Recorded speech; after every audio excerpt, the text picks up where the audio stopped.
Ya, halo pemirsa, apa kabar Anda hari ini? Langsung dari studio IDX Channel Jakarta, saya Prasetyo Wibowo kembali hadir dalam Market Review, program yang mengupas isu-isu yang menjadi penggerak ekonomi di Indonesia. Live streaming kami bisa Anda saksikan juga di idxchannel.com. Dan langsung saja kita mulai Market Review selengkapnya.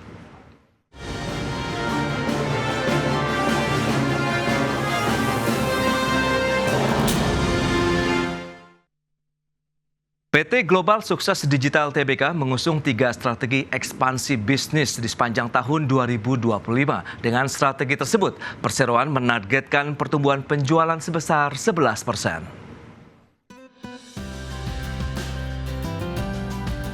Emiten retail produk fotografi dan videografi PT Global Sukses Digital Tbk menargetkan kinerja yang lebih kuat pada tahun 2025 dengan mengusung 3 strategi utama. Ketiga strategi tersebut yakni ekspansi gerai, penguatan komunitas, dan percepatan digitalisasi. Direktur Utama Global Sukses Digital Tahir Matulatan dalam keterangannya menyampaikan, perseroan akan membuka 2 toko baru, yakni di Banjarmasin, Kalimantan Selatan, dan Semarang, Jawa Tengah.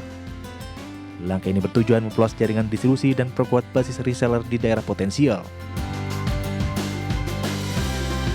Sementara di sisi digital, emiten dengan kode SAMDOS ini akan mengintegrasikan sistem omnichannel yang menyatukan pengalaman berbelanja online dan offline.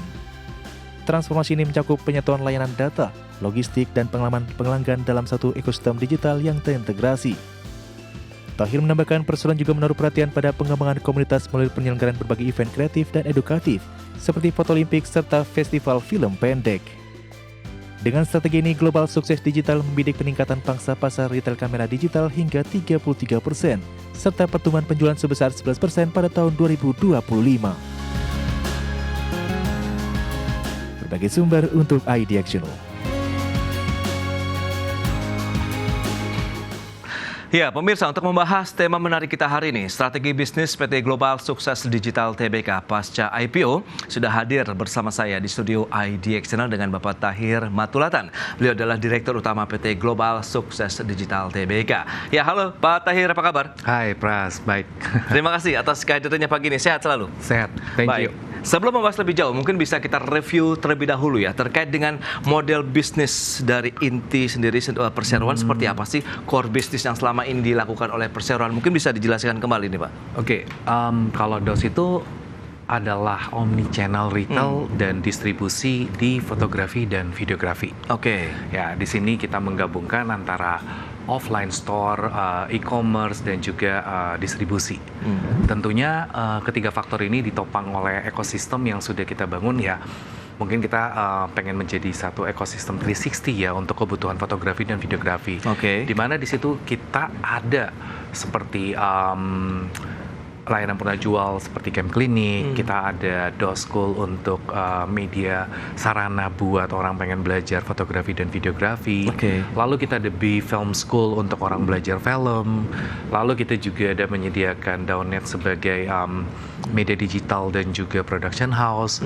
Lalu kita ada DOS Guava XR Studio juga di sini, yang dimana bisa dikatakan sebagai satu-satunya studio XR ya, berteknologi XR di Indonesia. Lalu terlepas daripada itu, kita juga ada yang menyediakan satu platform Artisan Finder, di mana ini untuk mempertemukan antara kreator dan klien. Jadi bisa dibayangkan ini model bisnis kita ini benar-benar bukan hanya tempat belanja, tapi menjadi sarana tempat belajar, menjadi networking community, dan yang paling penting terakhir, kita bisa memberikan kesempatan orang untuk menghasilkan uang melalui DOS. Jadi ini menjadi satu kesatuan ekosistem yang kita bangun. Itu dia, layanan dan berarti ekosistem yang lengkap lah kalau kita bicara begitu ya, dari core business dari perseroan. Nah, kalau kita bicara mengenai produk layanan utama begitu yang selama ini juga masih fokus dari perseroan, kemudian menjadi penopang juga nih terkait dengan kinerja perseroan di bagian yang mana? Tentunya pastinya bisa dikatakan 95% masih datang dari product sales. Ya, product sales begitu ya. Product sales. Jadi memang the whole revenue kita itu 95% itu masih datang dari product sales yang kita jual seperti kamera, lensa, dan aksesoris pendukung lainnya. Nah, bicara mengenai tren fotografi, sinematografi begitu ya. Nah, ini seperti apa sih kondisinya realnya sepanjang saat ini? Kan kita tahu minat masyarakat untuk foto-foto foto, membuat film pendek ini juga semakin tinggi seiring juga dengan era digital saat ini begitu. Kalau misalnya kita bicara minat fotografi dan videografi, saya bisa katakan sekarang itu malah meningkat. Ya bisa dilihat ya berapa banyak orang-orang yang pengen membuat film pendek. Berapa banyak orang anak-anak muda sekarang yang pengen eksis di sosial media. Dan untuk eksis di sosial media apa yang kita butuhkan? Kita butuh foto, kita butuh video. Jadi permintaan ini tuh meningkat. Tinggal yang yang sekarang yang menjadi homework kita adalah tools apa yang mereka gunakan. Sekarang banyak orang yang memulai dari menggunakan smartphone. It's okay gitu loh. Itu malah bagus. Kebayang nggak jutaan orang memulai membuat foto dan video di umur dini untuk mendapatkan konten. Setelah kontennya mereka bagus dan membaik, mereka akan upgrade. Betul. Mereka akan upgrade. Terus paling simpel mereka pertama akan update audio. Mereka butuh wireless microphone. Lalu setelah itu mereka butuh lighting. Yang terakhir ketika mereka sudah bisa commercialize yang lebih bagus, mereka akan upgrade ke kamera. Jadi kita punya peluang bisnis ke depan itu terus bertambah. Dan sekarang nih ya, kalau kita lihat ya, orang sudah menganggap bahwa bisnis visual itu udah sangat penting. Perusahaan mana yang tidak membutuhkan visual dalam mempromosikan produknya? Jadi ini market kita ini sangat-sangat besar. Tinggal edukasi yang lebih dan lebih. Berarti layanan kemudian produk yang dipasarkan DOS sendiri begitu bisa dikatakan bisa untuk entry level, kemudian intermediate bahkan sampai yang advance. Profesional, exactly. Jadi kayak sekarang nih ya, kalau kita lihat bertumbuhnya pertandingan sports yang makin banyak nih Tahu nggak apa yang paling dibutuhkan? Live streaming. Nah satu paket live streaming itu tidak murah gitu loh. Mereka membutuhkan yang pro, itu satu package itu paling murah sekitar 180 sampai 500 juta. Bahkan sampai miliaran gitu. Tergantung. Nah itu dia. Kemudian DOS memilih menjadi perusahaan terbuka begitu ya, tercatat di Bursa Efek Indonesia. Kita akan bahas nanti lebih jauh latar belakangnya, kemudian bagaimana penggunaan dana hasil LPO-nya, apakah bisa menjadi penopang juga kinerja perseroan di segmen berikutnya. Kita akan jeda dulu sebentar. Dan pemirsa, kami akan segera kembali usai pariwara berikut ini.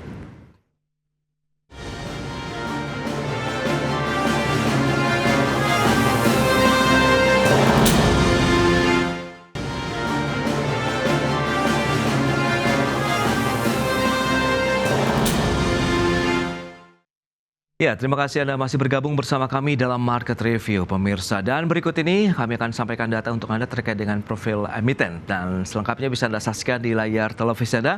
PT Global Sukses Digital Tbk dengan kode emitennya DOSS atau DOS begitu ya. Kegiatan usaha utama adalah perdagangan eceran alat fotografi dan perlengkapannya. Kemudian saham IPO-nya sekitar 450 juta saham baru atau setara 26,09% dari modal di setor penuh. Kemudian ini tanggal IPO-nya tahun 2024 lalu, tepatnya di tanggal 7 Agustus, dengan harga IPO sekitar Rp135 per saham, sementara dana hasil IPO yang diraih mencapai 60,75 miliar rupiah. Dan selanjutnya kita akan cermati dari sisi penggunaan dana hasil IPO. Nah ini untuk apa saja? Apakah berhasil menopang kinerja perseroan hingga mampu berdiri lebih jauh lagi hingga detik ini? Itu dia, kita akan cermati dari 60,75 miliar rupiah, di mana 72,6% untuk modal kerja guna mendukung kegiatan utama dan kegiatan operasional. Selanjutnya sisanya 27,4% adalah untuk belanja modal. Baik, kita lanjutkan kembali perbincangan bersama dengan Bapak Tahir Matulatan, Direktur Utama PT Global Sukses Digital Tbk. Nah, Pak Tahir, dengan beberapa info yang tadi sudah disampaikan, ini bicara mengenai IPO, ada raihan dana segar begitu yang diperoleh oleh perseroan. Nah, ini bagaimana perjalanannya Pak sejak IPO tahun lalu sampai dengan hari ini? So far untuk perjalanan daripada dari sejak IPO ke sekarang ini all good ya, maksudnya semua sesuai dengan apa yang direncanakan. Ya, mulai dari ekspansi DOS Megastore yang di Ratu Plaza yang seluas 3.000 meter tersebut, itu so far berjalan dengan baik. Lalu untuk investment lain yang kita taruh untuk digitalisasi operasional kita, untuk CRM dan e-commerce kita, itu semuanya on the track so far. Oke. Nah, kalau bicara mengenai dana-dana IPO tadi digunakan untuk apa saja? Mungkin tadi sudah disampaikan modal kerjanya 72,6%. Nah, ini kalau mungkin bisa dijelaskan lebih jauh untuk apa saja? Kalau misalnya kita berbicara modal kerja, tentunya di situ Jadi kita mulai dari persiapan stok barang ya. Oke. Jadi di sini itu kita benar-benar menggunakan sebagai modal kerja itu sebagai untuk persiapan stok barang. Jadi dan juga penambahan produk-produk baru untuk diversifikasi produk tentunya. Dan di sini juga tentunya ya mulai dari renovasi store dan juga rental dan lain-lain seperti itu. Oke, itu dia benefit-benefit yang dirasakan perseroan ya setelah IPO begitu di pasar modal sejauh ini, Pak. Sorry? Ya, kalau bicara mengenai manfaat benefit yang sudah dirasakan perseroan itu mungkin bisa disampaikan juga apakah perkembangannya bisa menjadi penopang kinerja begitu? Kalau misalnya manfaat setelah IPO tentunya satu ya kita mendapatkan kepercayaan yang lebih tinggi daripada brand-brand dari luar ya, brand principal, dan dengan begini itu bisa memudahkan kita untuk mendapatkan produk dan melakukan distribusi. Nah, dengan begini itu tentunya akan menopang kinerja kita menjadi lebih bagus ya.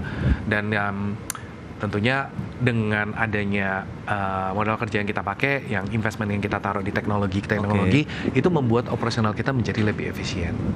Ya, menarik kalau kita bicara mengenai perkembangan tadi, industri film, fotografi di Indonesia kan juga terus berkembang. Nah, ini dia produk-produk apa saja yang ditawarkan. Tadi Anda sebutkan juga dari yang entry level sampai yang profesional. Berarti kan biayanya pun berbeda ya. Dan rentangnya berapa sampai berapa, kemudian seberapa canggihnya dari yang profesional mungkin sampai dengan yang entry level perkenalan produk, bagaimana mereka baru awal membuat film pendek, fotografi dan lain-lain begitu Pak Tahir.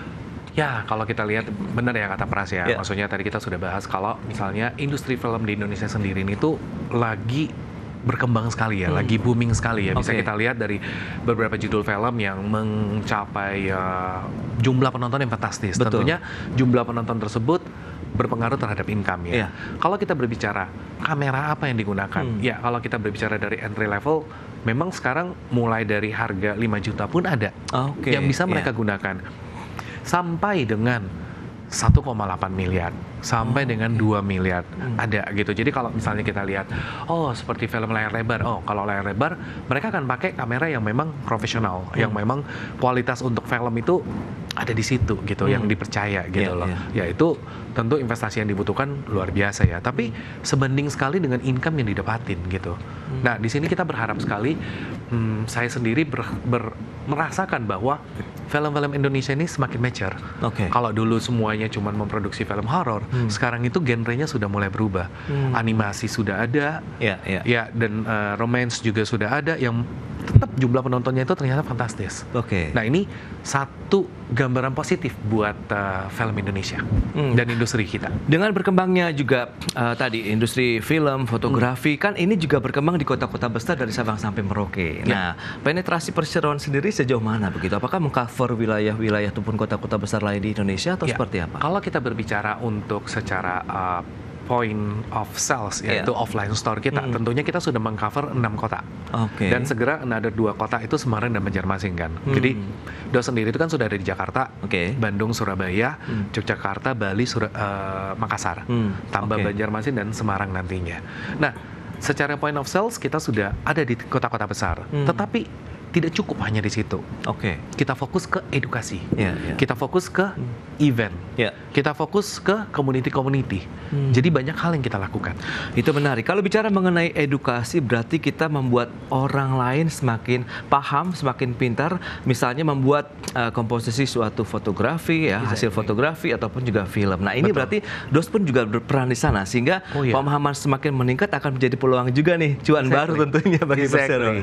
Jadi kalau bisa dilihat, DOS itu kita bisa dibilang 1 minggu itu kita punya 40 event. 1 minggu? Wow. Tersebar ke seluruh kota-kota yang ada DOS-nya. Jadi benar-benar di situ tuh kita ada workshop untuk fotografi dan videografi dengan tentunya tema-tema yang berbeda-beda setiap minggunya. dan setiap bulannya. Jadi memang itu fokus kita, edukasi itu sangat-sangat penting. Nah itu dia edukasi, kemudian ekspansi bisnis yang akan kita bahas lebih jauh di segmen berikutnya. Pak Tahir, kita akan jeda kembali sebentar ya. Dan pemirsa tetaplah bersama kami.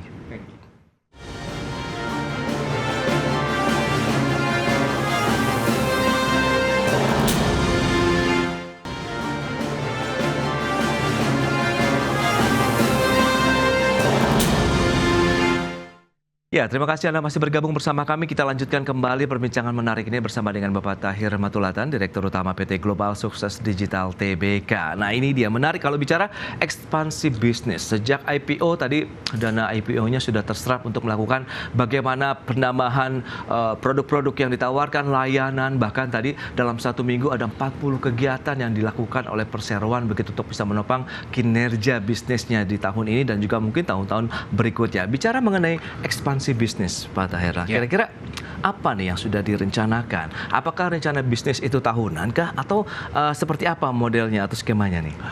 Oke, kalau misalnya rencana bisnis itu kita bagi beberapa. Jadi kalau misalnya contoh untuk pengembangan offline store, itu kita buat memang secara tahunan.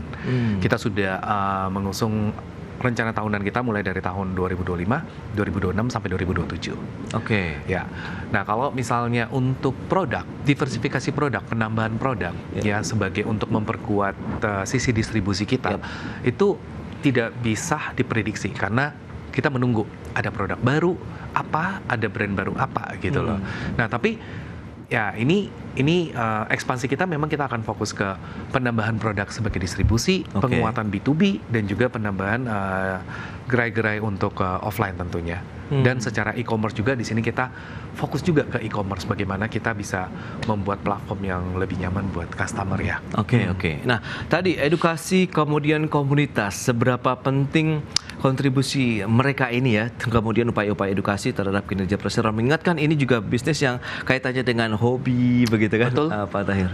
Secara mereka, bagaimana kontribusi mereka menurut saya cukup besar, tetapi tidak bisa dilihat secara langsung. Jadi kita bermain komunitas itu bukan sesuatu yang bisa kita lihat secara direct ya. Oh, hari ini kita bikin kegiatan, berapa ROI-nya, berapa orang yang belajar, nggak bisa. Betul. Jadi membangun komunitas ini adalah sesuatu yang sifatnya long term, yang dimana kita dengan komunitas ini kita bisa mendapatkan gaya marketing word of mouth, yang satu orang ngomong ke satu orang, ngomong ke satu orang, ke satu orang, ya, begitu sih. Nah kalau bicara tingkat persaingan bisnisnya kan ibaratnya juga DOS tidak sendirian begitu kan, banyak pemain-pemain yang sama begitu di Indonesia saat ini. Kalau kita bicara secara persaingan sekarang, mungkin sekarang sisi yang tersulit dari DOS itu adalah bagaimana kita bersaing secara harga. Jadi mungkin secara kompetitor itu sekarang mereka fokus bagaimana menjual barang lebih murah dari DOS. Karena mereka tidak memiliki layanan apa yang dimiliki oleh DOS. Nah, ini akan menjadi homework kita kan. Kalau kita ikut bersaing di harga, artinya kita akan mengorbankan sisi profitability daripada DOS. Ya, jadi ini adalah satu keputusan yang antara pull and push, kapan lepas, kapan tarik, kapan lepas, kapan tarik. Nah, strateginya bagaimana dong untuk bisa bertahan begitu? Kita tetap fokus ke layanan, itu yang penting ya. Jadi kalau misalnya kita bilang layanan-layanannya, misalnya contoh kita memberikan warranty lebih daripada kompetitor kita, ya dimana ya ini kita sudah memiliki manajemen risknya. Lalu kita ada memberikan insurance ketika misalnya penyalahgunaan dan jatuh itu bisa tercover gitu. Jadi kita coba memberikan bagaimana memberikan benefit tambahan instead of price gitu loh. Tapi terkadang dari 10 mungkin ada 2 yang kita fake. Tapi kan cuma 20% dari 100% kita kan. Secara average margin kita masih terjaga. Baik. Oke. Nah, dengan kondisi seperti saat ini, kita tahu ya ekonomi juga masih struggle, kemudian kondisi global juga masih sama. Anda melihat bagaimana dengan produk-produk yang Anda datangkan? Apakah semuanya impor atau ada yang juga diproduksi di dalam negeri? Semua produk peralatan fotografi dan videografi ini semua impor. Belum ada produksi dalam negeri. Ya, jadi kalau misalnya kayak Sony ya perwakilannya ada sini, PT Sony Indonesia, Fujifilm Indonesia, Canon dan seterusnya ya. Kalau misalnya dengan sisi global, apa yang terjadi di global? Ya, tentunya pastilah ada efeknya ya. Cuman syukurnya karena memang saya berasa bahwa industri kreatif ini, industri fotografi dan videografi ini itu memang orang butuh terus gitu loh. Jadi mungkin kalau kita bilang ada penurunan Secara value revenue tidak, tetapi ini ada sedikit sisi nervous yang terjadi. Oh ya. Akhirnya semua orang itu berusaha untuk membuang harga. Nah, sedikit yang kita korbankan di sini memang di semester pertama ini profitability sedikit lumayan agak sedikit turun gitu. Oke. Tapi secara revenue all good. Nah, itu dia strateginya mungkin ya, harus ada yang Iya. dikorbankan dan artian volume tetap terjaga begitu ya untuk dari sisi penjualan ya. Tapi tentunya secara numbers karena angka revenue kita lebih tinggi daripada Iya. tahun sebelumnya, secara numbers profitability-nya masih naik. Tapi kalau secara persentase dibandingkan tahun lalu Iya. ada penurunan dikit. Oke, nah Iya. keunggulan kompetitif apa nih yang mungkin bisa disampaikan juga kepada pemirsa IDX Channel setelah perusahaan IPO, kemudian dengan tadi upaya-upaya yang terus bisa meningkatkan kinerja sehingga ini bisa menjadi hal yang ya kita lihat ada sisi luar biasa yang bisa kita lihat dari DOS. Kalau keunggulan kompetitif sudah pasti, DOS itu bukan toko kamera, tetapi kita itu ekosistem ataupun platform untuk fotografi dan videografi di Indonesia. Oke. Tadi yang kita sebutkan, kita punya store, kita punya layanan penerjual, kita punya media belajar, kita punya production house, kita punya media digital, semuanya kita punya. Nah, ini adalah keunggulan kompetitif yang dimiliki oleh DOS dibandingkan kompetitor lain yang tidak dimiliki oleh mereka. Oke, nah bicara lebih ke internal lagi, bagi kesiapan dari SDM, kemampuan penguasaan teknologi, penguasaan pada saat mereka menjelaskan, karena kaitannya dengan edukasi 40 kegiatan seminggu ini kan bukan hal yang mudah untuk kita arrange begitu loh. Kalau kita bicara secara product knowledge, Iya. ya tentunya kontribusi dari setiap brand itu sangat besar ya. Kita melakukan training secara berkala. Ya, oke. Kita melakukan untuk kalau misalnya tim sales kita melakukan ujian secara berkala juga mengenai bagaimana penguasaan mereka.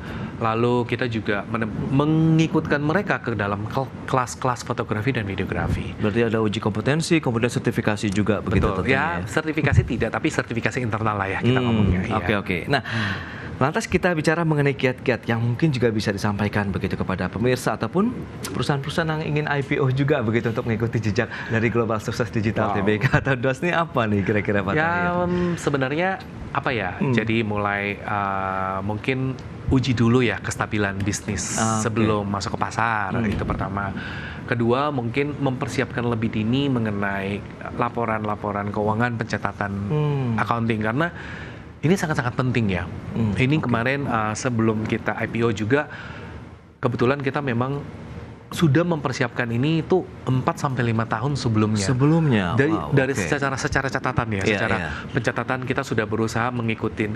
Oh, bagaimana sih pencatatan yang compliance gitu loh.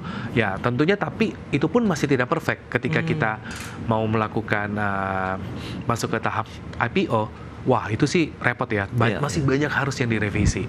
Oke. Tapi setidaknya kita sudah berhasil dan sebelumnya 60%. 40% tinggal itu. Tinggal penyesuaian. Dan yang terakhir sih mungkin ya benar-benar rencana pasca IPO itu mesti dibuat dengan sangat proper ya, karena ya IPO adalah start yang baru. Oke. Ya, itu sih. Baik, dan menjadi bukti kepercayaan juga bagi para investor tentunya ya. Betul. Harapan terakhir Pak Tahir ke depan seperti apa? Tahun 2025 tinggal ya 1 semester kurang lagi begitu. Ya, tahun 2025 ini ya memang kita tahu adalah tahun yang sulit ya secara global ataupun dalam negeri juga ya. Harapannya sih berharap kestabilan dalam negeri itu yang paling memiliki peran juga buat kestabilan ekonomi kita sih, penjualan kita sih, itu aja sih. Jadi berharap secara politik dan lain-lain itu bisa lebih stabil sehingga bisa mendongkrak ekonomi kita dengan lebih baik sih. Baik, itu dia beragam upaya strategi bisnis. Yang paling utama adalah bagaimana action yang dilakukan sesuai dengan rencana bisnis yang sudah dilakukan tentunya bagi perseroan di sepanjang tahun 2025 ini untuk bisa menapaki tahun 2026 dan terus selanjutnya begitu. Baik, Pak Tahir, sayang sekali waktu terbatas. Terima kasih banyak atas informasi, update dan juga insight yang sudah diberikan nih kepada pemirsa IDX Channel pada hari ini ya. Baik pemirsa, jangan beranjak dari tempat Anda karena sesaat lagi kami masih akan kembali dengan tema menarik lainnya terkait dengan percaya diri. Bank Indonesia turunkan lagi BI rate menjadi 5%. Kami segera kembali. Terima kasih Pak. Rapat Dewan Gubernur Bank Indonesia pada tanggal 19 dan 20.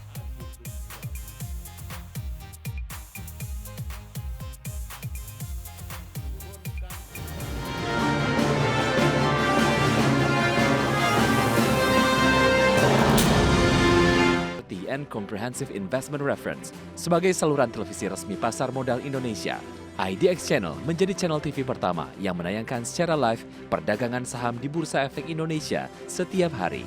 Berdiri pada 10 Agustus 2015 dengan durasi siaran 24 jam dan live 6 jam per hari dari Bursa Efek Indonesia yang menjangkau 180 kota di Indonesia. IDX Channel berkomitmen untuk meningkatkan pemahaman dan edukasi masyarakat.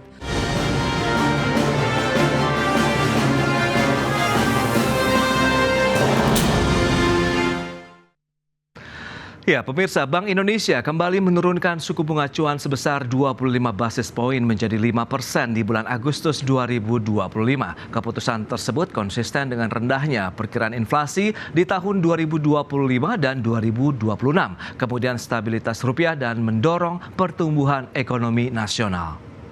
Rapat Dewan Gubernur Bank Indonesia pada tanggal 19 dan 20 Agustus 2025 memutuskan untuk menurunkan BI rate sebesar 25 basis point menjadi 5%. Demikian juga suku bunga deposit facility turun sebesar 25 basis point menjadi 4,25% dan suku bunga lending facility juga turun sebesar 25 basis point menjadi 5,75%.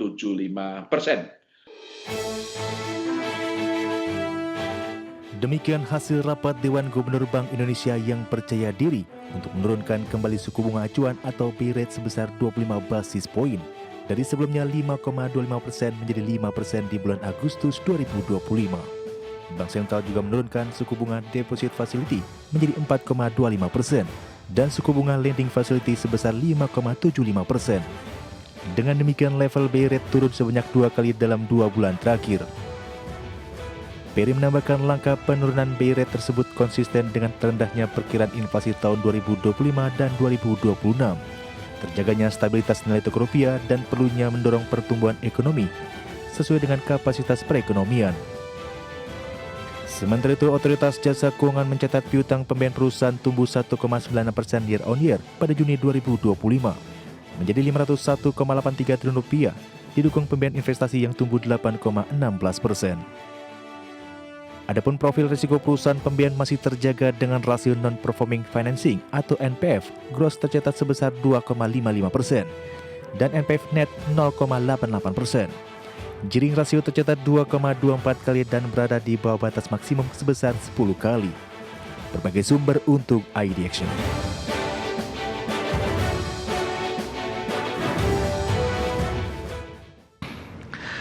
Baik pemirsa, untuk membahas tema kita kali ini terkait dengan percaya diri, Bank Indonesia turunkan lagi BI rate menjadi 5%. Kita sudah tersambung melalui Zoom bersama dengan Bapak Suwandi Wiratno. Beliau adalah Ketua Umum Asosiasi Perusahaan Pembiayaan Indonesia. Kemudian juga ada Pak Joshua Pardede, Kepala Ekonom PT Bank Permata Tbk. Langsung saja kita sapa ini. Halo Pak Suwandi, apa kabar? Kabar baik Mas Pras, apa kabar? Kabar baik juga, terima kasih atas waktu yang disempatkan. Pak Joshua, apa kabar Pak? Kabar baik, Mas Pras. Baik, terima kasih. Dan sebelum membahas lebih jauh ini Pak Joshua, seperti yang sudah disampaikan kemarin rapat Dewan Gubernur Bank Indonesia ini kembali menurunkan suku bunga acuan 25 basis poin menjadi 5%. Nah Pak Joshua, apakah keputusan ini sudah sesuai dengan konsensus ekonom atau seperti apa nih Pak? Ya, sekalipun memang tidak sesuai dengan konsensus ekonom, tapi ini sesuai dengan ekspektasi kami. Ya, di mana memang kami sebelumnya sudah memperkirakan bahwa di RTG bulan ini BI memiliki ruang untuk memangkas suku bunganya. Nah, ruang yang dimasukkan ini adalah kalau yang disampaikan kemarin oleh Pak Peri adalah berkaitan dengan bahasa teknisnya adalah ruang output gap. Ya, artinya kalau kita bicara dari sisi kapasitas ekonomi kita itu masih lebih besar daripada permintaannya. Ini yang sedang dilihat oleh Bank Indonesia dan juga mempertimbangkan di mana di semester kedua khususnya ini BI juga menilai bahwa akan ada downside risk ya dari pelemahan global ya dari China yang melambat, lalu juga dampak implementasi tarif yang akan mulai terefleksi nanti di kuartal ketiga. Makanya oleh sebab itu Bank Indonesia memutuskan untuk memangkas suku bunganya karena di saat bersamaan pun juga inflasi terkendali, rupiah pun juga stabil, sehingga sebenarnya tidak ada halangan ataupun tidak ada rintangan untuk Bank Indonesia memangkas suku bunganya, karena tentunya kembali lagi pro growth stance ini masih tetap eksis, ya, karena tentunya di satu sisi karena kalau kita lihat inflasi yang rendah ini pun juga salah satunya pun juga mengindikasikan bahwa daya beli kelas menengah masyarakat pun juga mengalami pelemahan, sehingga oleh sebab itu Bank Indonesia perlu untuk melakukan intervensi kebijakan, dalam hal ini menurunkan suku bunga, dan memang tapi ini bukan salah satunya ya, artinya ini menjadi salah satu kondisi yang diperlukan, namun yang menjadi salah satu hal yang harus kita perhatikan lagi adalah bagaimana nanti spending pemerintah. Ini yang sangat krusial banget, karena kalau tanpa ada spending pemerintah yang signifikan, artinya pemerintah masih sama pola belanjanya sama seperti di semester pertama, di mana di awal tahun sampai dengan bulan Mei itu masih ngerem belanjanya, tentu ini tidak akan positif buat mengangkat aktivitas ekonomi masyarakat, sehingga pada akhirnya nanti dampak dari penurunan suku bunga BI ini pun juga belum akan produktif dan efektif. Baik, Pak Joshua. Nah, dari kacamata pelaku usaha, khususnya dari industri pembiayaan, Pak Suhandi, ini angin segar sesuai harapan atau bagaimana, Pak Suhandi? Ya, tentunya penurunan suku bunga Bank Indonesia ke 5% sesuatu hal yang sangat baik buat pelaku usaha. Namun demikian, tadi apa yang disampaikan oleh Pak Joshua terkait suku bunga ini bukan satu-satunya, karena buat kami di pelaku usaha, misalnya industri keuangan, terkait dengan pembiayaan ataupun kredit yang akan menjadi satu portofolio kami, lebih banyak yang kita lihat dan kita cermati adalah satu, daya beli masyarakat yang memang saat ini masih belum juga meningkat, dan kita bisa lihat dari hasil penjualan di Gias sendiri yang baru saja lalu, di mana portofolio kami banyak di otomotif. Kita ketahui bahwa dari data yang saya dapat dari Gias ini sendiri, penjualan unitnya meningkat, tapi yang dibeli kendaraan-kendaraan yang relatif nominalnya atau rupiahnya lebih kecil, sehingga dari sisi value transaksinya hanya 11,8 triliun. Nah, ini yang kita harus cermati, dan kalau suku bunga salah satu yang misalnya bisa menjadi efek buat kami di perusahaan pembiayaan adalah mungkin nanti efeknya adalah ke depan. Kalau yang kredit yang saat ini berjalan, kami tidak akan melakukan adjustment, karena di perusahaan pembiayaan suku bunganya fix pada saat debitur ngambil kredit, itu fix ditentukan pada satu momen, dan tentu untuk 3 tahun, 4 tahun, atau 5 tahun ke depan.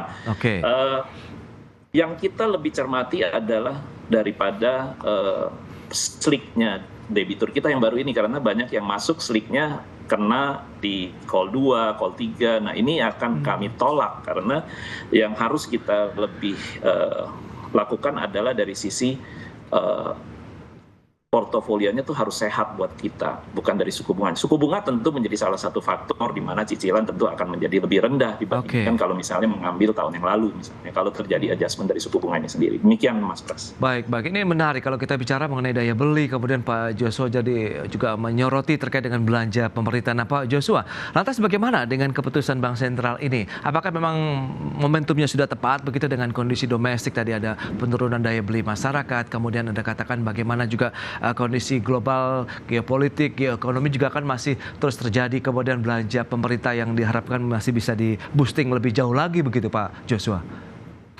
Ya, kalau dikatakan tadi kondisinya tepat ya, karena tadi sudah kami sampaikan bahwa inflasi rendah, rupiah juga terkendali, lalu juga ada dan stance pro growth-nya pun juga sangat sesuai, artinya penurunan suku bunga ini pun juga sesuai dengan pernyataan dari Gubernur Bank Indonesia di beberapa RDG belakangan ya, bahwa stance kebijakan moneter adalah tetap pro growth, artinya kebijakan penurunan suku bunga ini saya pikir ruang momentumnya tepat gitu ya, dan tentunya kedepannya dan Bank Indonesia pun juga tetap memperkirakan bahwa suku bunga Amerika berpotensi juga turun sekitar 50 basis point di tahun ini, di sisa akhir tahun ini.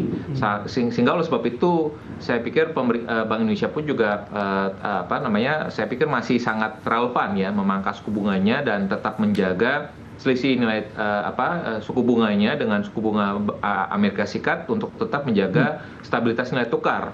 Dan di samping itu pun juga kembali lagi yang perlu diperhatikan lagi adalah kondisi likuiditasnya. Likuiditas perbankan ini juga sangat penting sekali, karena selama tadi likuiditas perbankan ini masih relatif ketat, transmisi ataupun penyesuaian suku bunga perbankan nantinya ini pun juga akan cukup terpengaruh.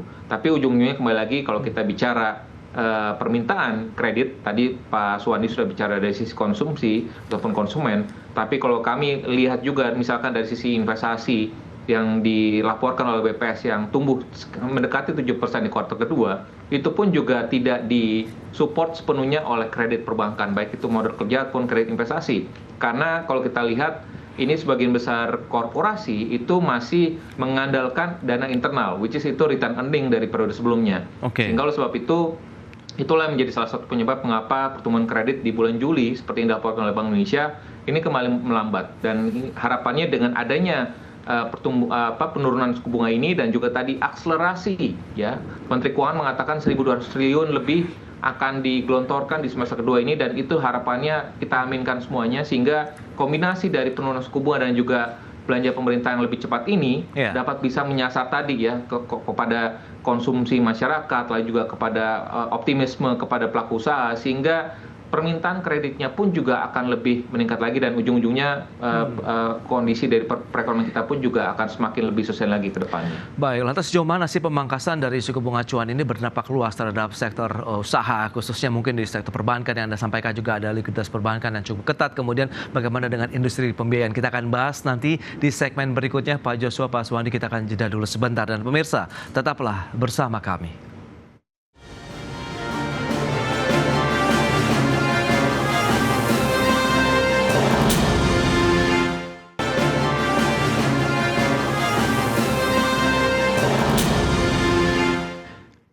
Ya, terima kasih Anda masih bergabung bersama kami dalam Market Review, pemirsa. Dan berikut ini kembali kami sampaikan data untuk Anda. Kita akan cermati bersama seperti apa pergerakan inflasi dari bulan Januari sampai dengan Juni 2025. Kita akan cermati bersama pergerakannya seperti apa sampai dengan bulan Juli 2025. Untuk Januari kita memang sempat mengalami deflasi sampai dengan bulan Februari ya secara bulanan. Kemudian sudah mulai lagi terjadi inflasi di bulan Maret. Untuk bulanannya 1,65%, kemudian di April 1,17%, dan di bulan Mei kita cermati kembali lagi terjadi deflasi secara bulanan. Dan selanjutnya di bulan Juni sampai dengan Juli 2025 inflasi terjadi bahkan secara tahunan sudah menembus 2,37%, sementara bulanannya 0,3% untuk pergerakan inflasi. Dan berikutnya, bagaimana dengan pergerakan nilai tukar rupiah dari tanggal 6 sampai dengan 20 Agustus 2025? Ya, masih berada di rentang 16.200-an, tepatnya di 16.291 rupiah per dolar Amerika Serikat untuk rupiah terhadap dolar Amerika di tanggal 20 Agustus 2025. Itu dia untuk pergerakannya, seperti yang bisa Anda saksikan di layar televisi Anda. Selanjutnya, bagaimana dengan piutang perusahaan pembiayaan per Juni 2025? Data dari OJK menyebutkan di bulan Juni ada 501,83 triliun rupiah nilainya, atau mengalami pertumbuhan sekitar 1,96% secara tahunan. Sementara kita sandingkan dengan Mei 2025, ya memang ada sedikit penurunan. Kalau kita lihat di Mei naiknya 2,83% secara tahunan, sementara dari sisi nilai piutang perusahaan pembiayaan mencapai 492,17 triliun rupiah. Tapi kalau kita lihat sandingkan dengan Juni 2024, pertumbuhannya bahkan double digit, 10,72% secara tahunan. Jadi dia beberapa data yang sudah disampaikan. Kita lanjutkan kembali perbincangan bersama dengan Bapak Suwandi Wiratno dan juga Bapak Joshua Pardede. Baik, dengan beberapa data tadi yang sudah disampaikan. Nah, ini menarik, Pak Suwandi mungkin bisa menjelaskan bagaimana dari kinerja industri pembiayaan. Begitu Anda sampaikan, memang transmisinya ini akan cukup panjang, apalagi bagi mereka yang sudah melakukan mungkin pengajuan pinjaman dan bunganya fix, jadi tidak bisa merasakan adanya penurunan suku bunga acuan. Nah, bagaimana dengan yang baru yang akan melakukan pengajuan pinjaman, sementara Anda katakan SLIK masih menjadi tantangan tersendiri, begitu Pak Suwandi? Iya, Mas Pras, dari data yang ada memang perlu kita akui bahwa pertumbuhan portofolio di tahun ini memang kurang menggembirakan secara year on year. Tadi secara bulan Juni juga sudah disampaikan bahwa kita hanya tumbuh 1,96%. Di awal tahun bahkan APPI memproyeksikan kita ingin tumbuh sekitar 6-8%. Nah, kalau kita lihat rentangnya sangat jauh. Penyebabnya apa? Tentunya kita ketahui bahwa tadi sudah disampaikan juga oleh Pak Joshua Pardede, yang perlu kita cermati lebih kepada belanja pemerintah, karena belanja pemerintah ini ujungnya adalah kepada sektor real business juga mempunyai dampak. Nah, yang kita lihat juga bahwa dan kita dengar di awal-awal tahun bahkan banyak sekali terjadi PHK di beberapa tempat dan lain-lainnya. Nah, ini adalah sebenarnya debitur kami. Nah, dengan demikian tentu permintaan akan kredit kendaraan, penjualan kendaraan bermotor baik roda 2 maupun roda 4 mempunyai terkena dampaknya. Nah, dampak ini akan berdampak kepada kami karena kami sebagai perusahaan pembiayaan hanya menyediakan fasilitas manakala ada orang yang mau beli.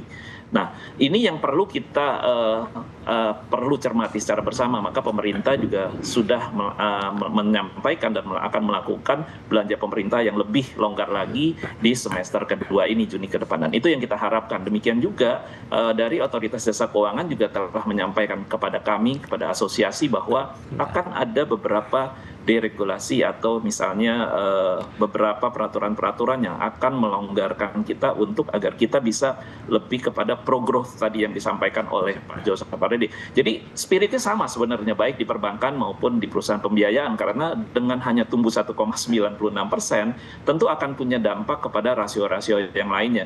Nah, ini yang kita harus cermati secara bersama. Nah, semoga nanti dengan adanya beberapa diregulasi terhadap misalnya pro-growth, artinya kepada kami juga perusahaan pembiayaan di mana kami bisa lebih terjadi relaksasi peraturan yang di mana kami bisa lebih leluasa untuk memberikan pada pinjaman barunya yang akan datang. Tapi kita juga perlu memperhatikan dari sisi sektor credit risk, operational risk terkait dengan memang situasi yang saat ini sedang tidak baik-baik saja, karena kita melihat data-data yang masuk dari aplikasi yang ada tentunya tidak seperti beberapa tahun yang lalu, misalnya 2024 kami masih bisa tumbuh 10%. Kan data yang masuk kita bisa melihat bahwa dari 100 aplikasi yang masuk, mungkin hanya kurang lebih 50% yang disetujui dan segalanya.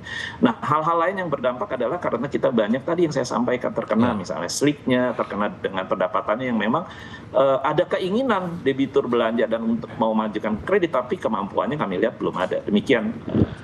Baik Pak Suwandi. Nah, Pak Joshua, data juga menyebutkan kredit perbankan pada bulan Juni tumbuhnya 7,077% secara tahunan. Ini juga turun dibandingkan dengan Mei 2025 sebesar 8,43% secara tahunan. Sementara di bulan Aprilnya 8,88%. Nah, ini apa yang bisa kita tangkap dari sinyal ini? Perlambatan dunia usahanya atau bank yang lebih berhati-hati dalam menyalurkan kredit mereka ini, Pak Joshua? Ya, jadi kalau kita bicara kredit perbankan itu sama halnya juga dengan tadi pembiayaan, perusahaan pembiayaan. Jadi ada dua sisi. Kami melihatnya dari dua sisi penawaran dan juga dari sisi permintaan. Kalau kita bicara dari sisi penawaran, tentunya tadi ada pertimbangan dari sisi likuiditas dan juga risiko kredit. Namun kalau kita bicara tadi sudah kami sampaikan juga permintaan kredit ya. Kalau tadi kita bicara permintaan kredit, selama tadi Pak Suwandi sudah sampaikan juga penjualan otomotif misalkan di semester 1 di tahun ini itu penjualan otomotif roda 4 khususnya ini turun. Dan ini sangat dipengaruhi lagi misalkan dengan tren saat ini behavior masyarakat ataupun konsumen yang melakukan down trading. Artinya yang sebelumnya mungkin masyarakat membeli mobil baru, nah saat ini mungkin karena tadi ada tekanan biaya hidup ya dengan tekanan ekonomi saat ini, mereka mungkin saat ini beralih kepada pembelian di mobil bekas, dan ini terkonfrontasi juga dengan pembiayaan terhadap mobil-mobil bekas. Jadi artinya kami tetap melihat bahwa kondisinya permintaan kredit pun juga untuk investasi yang tadi sudah kami sampaikan, misalkan untuk yang seperti dilaporkan oleh BPS di kuartal kedua itu tingginya investasi, baik itu di kawasan ekonomi khusus ya, kawasan ekonomi khusus di Galang Batang, di Kepulauan Riau, kawasan ekonomi khusus di wilayah Jawa Timur dan Jawa Tengah, itu pun juga disupport ataupun didukung oleh pembiayaan dana internal ya, ataupun return earning, sehingga permintaan kreditnya sekali lagi ini tidak tidak meningkat, tidak picking up ya, sehingga kembali lagi penawarannya tidak ada concern masalah yang cukup berarti, namun permintaannya ini yang bermasalah, sehingga bagaimana menstimulasi permintaan kredit tadi tentunya tadi kalau tidak ada uang, tidak ada yang dibelanjakan, ya mau nggak mau berarti kan tidak ada permintaan kredit. Ya, oleh sebab itu tadi kuncinya kembali lagi adalah yang menjadi ujung tombak adalah bagaimana kebijakan fiskal ini bisa menyerap bisa membuka lapangan pekerjaan, bisa meningkatkan pendapatan masyarakat, sehingga pada saat pendapatan masyarakat ini meningkat, orang mau belanja, mau beli otomotif, mau beli motor, mau beli mobil, sehingga tadi permintaan kepada pembiayaan multifinance, permintaan terhadap kredit kendaraan bermotor ini akan meningkat gitu ya. Tanpa adanya stimulasi di sisi fiskalnya, ujung-ujungnya kami dari sisi sektor keuangan, pembiayaan dan juga perbankan ini tidak akan ada dampaknya, karena permintaan dari masyarakat konsumen ini tidak akan tumbuh ya. Jadi kuncinya kembali lagi ini dari sisi fiskalnya. Nah, strategi apa yang perlu dilakukan oleh pemerintah? Mengingat dari sisi moneter sudah diturunkan suku bunga acuan, berarti kan bauran kebijakan fiskal moneternya harus seirama begitu nih Pak Joshua? Ya, tentu yang tadi sudah kami sampaikan bahwa anggaran 1.200 triliun target yang akan digelontorkan di semester kedua tahun ini benar-benar harus direalisasikan. Yang kedua lagi adalah bagaimana belanja pemerintah yang digadang-gadangkan seperti MBG ini juga harus benar-benar direalisasikan dengan tepat sasaran.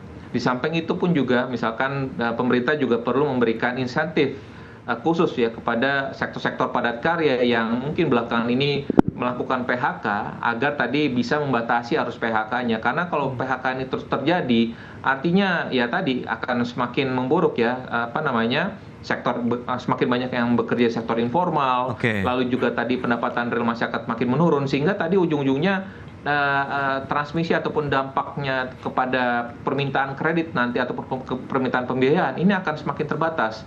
Sehingga oleh sebab itu perlu ada stimulasi dari sisi fiskalnya agar penyerapan tenaga kerja ini bisa lebih cepat. Bagaimana Danantara juga bisa merealisasikan investasinya, hilirisasi yang bisa menyerap tenaga kerja yang dijanjikan jutaan tenaga kerja itu bisa terserap. Ini direalisasikan dalam waktu dekat ini, harapannya bisa lebih cepat lagi, sehingga tidak terjadi lagi ya kalau kita lihat kan banyak sekali ya job fair yang dimana banyak sekali lulusan baru yang menganggur. Artinya ini harus menjadi fokus pemerintah di depan mata, ini harus benar-benar direalisasikan agar tadi banyak pendapatan masyarakat ini bisa meningkat sehingga orang bisa berbelanja. Itu dia, berarti memang menjadi salah satu solusi yang diharapkan adalah belanja pemerintah untuk bisa mendorong lagi daya beli masyarakat dengan beragam mungkin kebijakan-kebijakan stimulus lanjutan yang akan dilakukan di sepanjang tahun 2025 ini, sehingga bisa menstimulasi juga beragam industri ataupun dunia usaha di Indonesia, termasuk dari sektor keuangan di bidang pembiayaan yang sudah disampaikan oleh Pak Suwandi tadi. Baik, Pak Joshua, Pak Suwandi, sayang sekali waktu terbatas. Terima kasih banyak nih atas informasi, update dan juga insight yang sudah disampaikan kepada pemirsa pada hari ini. Selamat melanjutkan aktivitas Anda kembali. Salam sehat, sampai berjumpa kembali Pak Suwandi, Pak Joshua. Terima kasih. Terima kasih. Ya. Terima kasih. Baik pemirsa, 1 jam sudah saya menemani Anda dalam Market Review, dan perbaharui terus informasi Anda hanya di IDX Channel, your trustworthy and comprehensive investment reference. Karena urusan masa depan harus terdepan, aku investor saham. Saya Prasetyo Wibowo beserta seluruh kerabat kerja yang bertugas pamit undur diri. Terima kasih, sampai jumpa.